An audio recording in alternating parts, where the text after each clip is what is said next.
Daniel hated night driving, but deadlines didn't care. He left Denver after midnight. Empty interstate, stretching endlessly. Snow clouds building ahead. Traffic faded quickly. Headlights became rare. Gas stations closed one by one. Radio signal crackled. Silence filled the car. Around 2:11 a.m., his GPS glitched suddenly. Screen flickered once, then rerouted automatically. "Take exit 143, it said. Daniel frowned at the display. He never used that exit before. But the highway ahead showed construction. Orange warning lights blinking faintly. So he followed the instruction. The exit ramp curved sharply. No street lights working, just reflective signs, glowing dimly. Road narrower than expected. Forest closing in tight. At the bottom stood a gas station. Single pump island. Office lights buzzing weakly. Neon open sign flickering. Parking lot completely empty. Daniel stopped for fuel. Wind cut through the silence. Door chime echoed loudly inside. But no clerk appeared, only humming fluorescent lights. Shelves were half empty.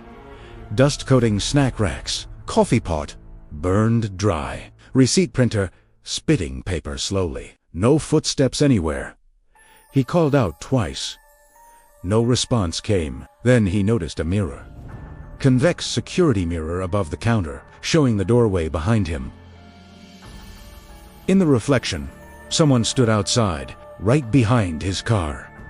Tall figure, not moving. Daniel spun around fast. Parking lot empty again. Only drifting snowflakes. No footprints visible. No person anywhere. He told himself it was nerves. Paid cash at the unattended register. Left money beside the scanner. Grabbed a soda. Walked back outside. His car door was open. He was certain he locked it. Interior light glowing faintly. Driver's seat empty. Nothing obviously disturbed, except the radio. It was on static, whispering softly, though he'd turned it off. Volume slowly rising. Through the static came a voice, barely understandable, repeating something quietly, over and over again. "Don't take the highway." Daniel shut the radio quickly, heart pounding hard. He locked the doors, started the engine, pulled out fast. The road ahead split immediately. One sign pointed back to Interstate 70. The other read simply, "Highway Access." Arrow pointing into darkness. GPS said, "Turn right toward Highway Access." Estimated arrival time improved suddenly, saving nearly 30 minutes. He hesitated only seconds. Then turned right. The road felt wrong instantly. Too smooth. Too empty. No lane markings visible. Trees pressing close on both sides. 5 minutes passed silently. No houses. No other vehicles, no reflectors, no signal on his phone. Then headlights appeared behind him. Far back at first. Bright, too bright. Closing distance fast. Daniel sped up slightly. The headlights matched instantly. He slowed cautiously. They slowed, too. Perfectly synchronized. He changed lanes experimentally. The lights drifted with him, never overtaking, never falling back. Just following silently. Cold sweat formed. He checked the rearview mirror carefully. The vehicle behind seemed tall, higher than a normal truck. Lights positioned strangely high. He pressed the accelerator harder, speed climbing past 70. The road remained straight, but the headlights stayed fixed. Shine, distance. Then his radio turned on again. Static exploded loudly. The same whisper returned. Clearer this time. Exit before it sees you. Daniel's breath caught. Ahead, a small sign appeared, barely visible in snow. Exit 1431 MILE. Same exit number. Impossible. He hadn't turned around, hadn't looped anywhere, yet the sign repeated. Snow falling heavier now, headlights still behind. Another mile passed. The same sign appeared again. Exit 143 menos 1 mile. Distance, never changing. Road, never ending. His fuel gauge dipped suddenly. From half tank to nearly empty within seconds. Warning light, blinking. Panic rising fast. He gripped the wheel tighter. The whisper returned louder. Don't let it reach you. Radio crackling violently. The headlights surged closer suddenly, filling his mirrors. Blinding white glare. Too high for any car, almost level with his rear window.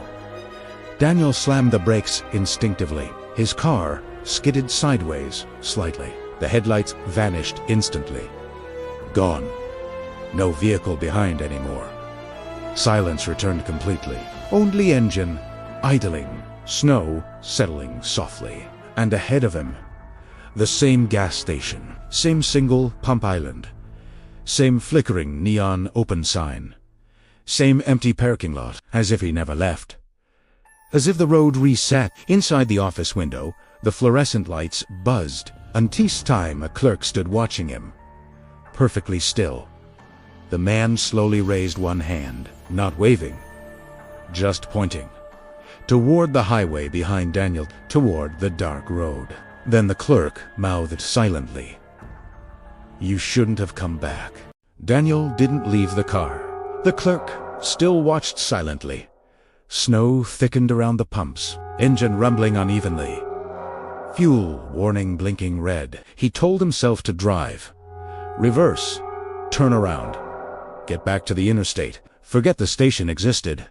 But the fuel needle dropped lower. Almost touching empty. If the tank ran dry here, he'd be stranded completely. No signal. No traffic.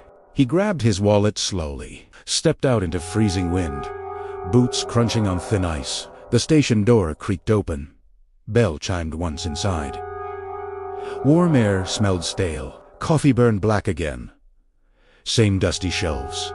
Same humming lights. But now the clerk breathed. Middle-aged. Gray uniform. Name tag, scratched, blank. Eyes, tired but alert. Still staring directly at Daniel. "You're back," the clerk said quietly. Voice rough like gravel. Daniel swallowed hard. "I think I got turned around." The clerk didn't smile. No one turns around here. He tapped the counter once. Sound echoed oddly long, as if the room were hollow. "You missed your chance." Daniel forced a laugh. Asked for $20 of fuel. The clerk shook his head slowly. Pumps don't run on money. Silence followed. Daniel frowned in confusion. What do they run on? The clerk's eyes flicked upward, toward a small TV in the corner. It showed the parking lot live. Daniel's car sat alone. Outside, snow collecting on the hood, but behind it, another vehicle had appeared. Tall.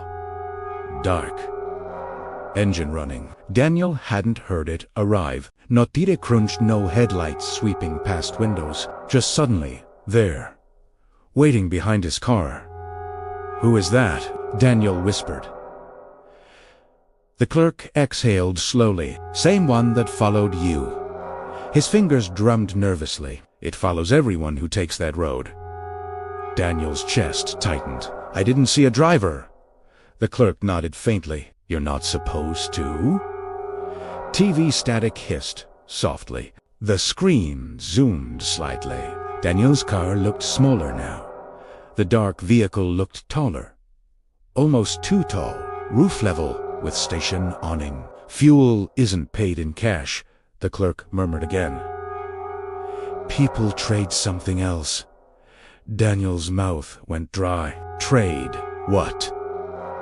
The clerk met his eyes. "Time." Silence pressed heavy. Wind rattled the windows. TV flickered again. The dark vehicle's door opened. No one stepped out, but Daniel's car door unlocked.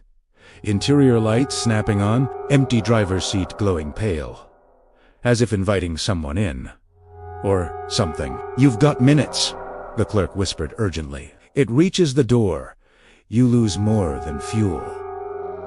Daniel's pulse thundered. "What do I do?" The clerk pointed behind the counter. A narrow hallway stretched back. dim emergency bulb flickering. Storage room. Now. Daniel hesitated only briefly. The TV crackled loudly.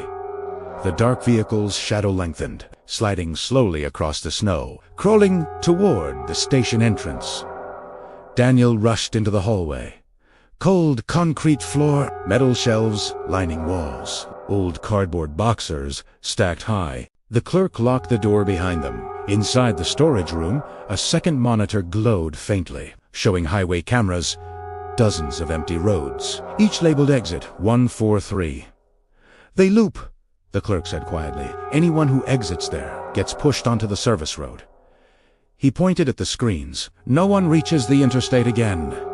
Daniel stared in disbelief. How long have you been here? The clerk paused, eyes distant. Since 1998.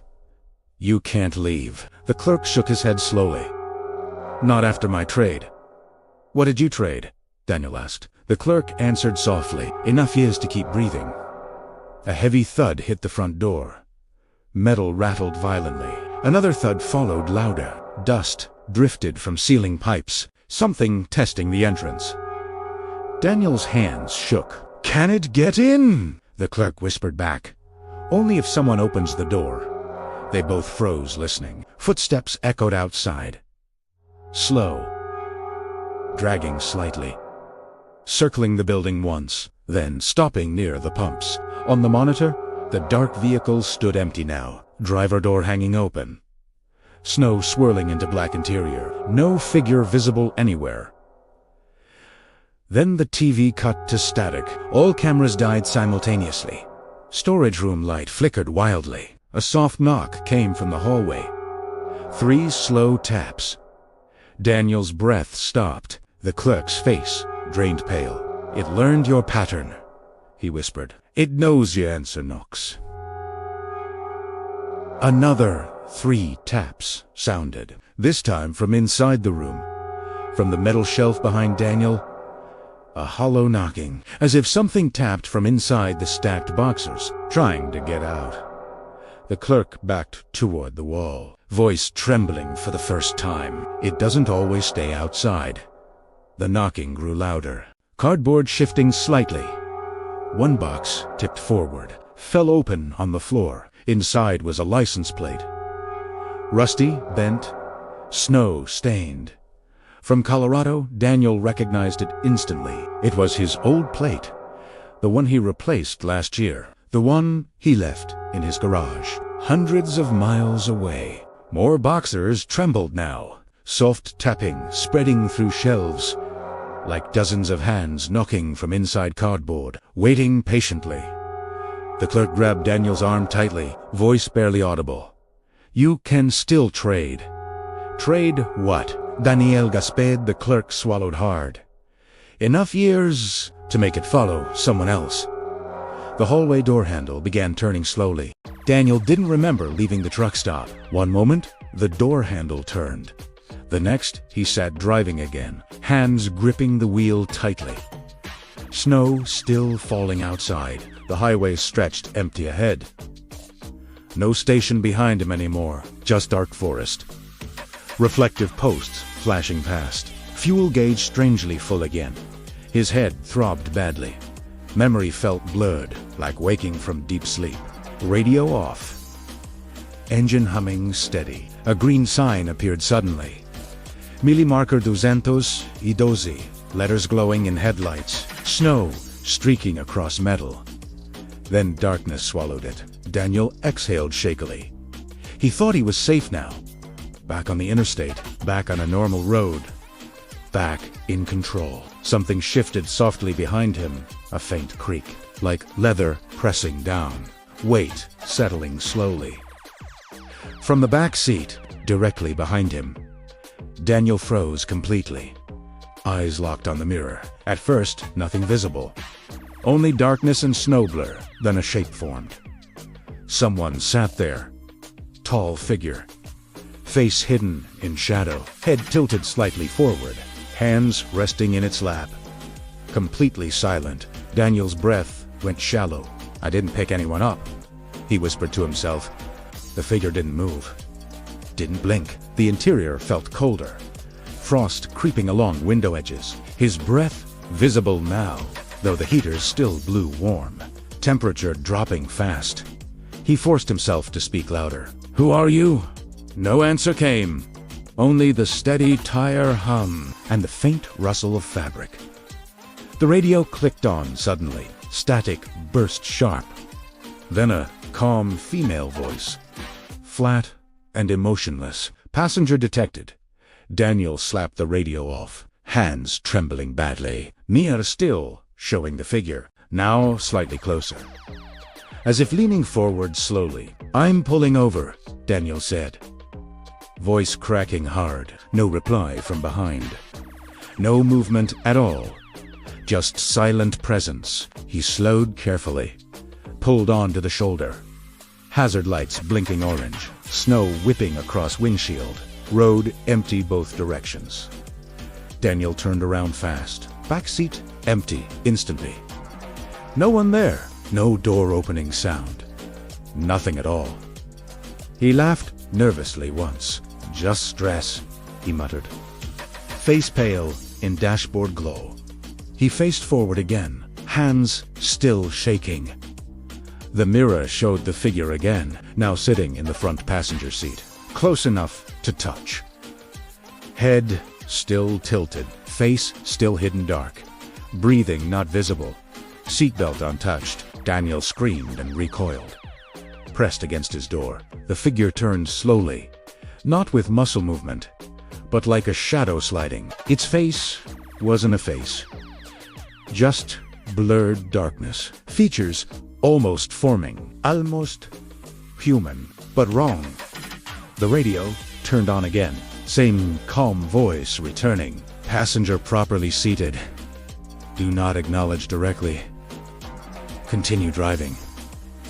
Daniel sobbed under breath, hands returning to wheel. He merged back onto highway, too terrified to argue. Too scared to stop again. Minutes passed in silence. The figure never moved, never breathed, never looked away, just sat beside him. Another sign approached slowly. Mili marker 213 snow thicker now. Headlights reflecting harshly, road narrowing slightly. As he passed the sign, the passenger whispered softly. Voice dry like paper. "You stopped at the wrong exit." Daniel's stomach dropped. "I didn't mean to," he whispered back instinctively. The figure's head twitched slightly. "You always mean to." Its voice layered strangely, like multiple people speaking, all slightly out of sync, filling the car with echoes. Daniel's grip tightened painfully, knuckles white on steering wheel. "What do you want?" Daniel managed weakly. The passenger answered calmly. "Just a ride." Pause. Until someone else stops. Cold dread spread instantly. Daniel understood too well. It followed drivers, waiting for the next mistake, the next exit taken. Far ahead, he saw flashing lights. Another roadside station. Neon sign buzzing faintly. Cars parked outside. Relief surged briefly. Real people. Help finally. Witnesses' safety. The passenger spoke again. "If you stop there," its voice almost gentle now, "I won't leave with you." Silence filled the car. Daniel's heart pounded wildly. He slowed slightly. Eyes locked on the station ahead, warm light spilling outward, snow glowing under it.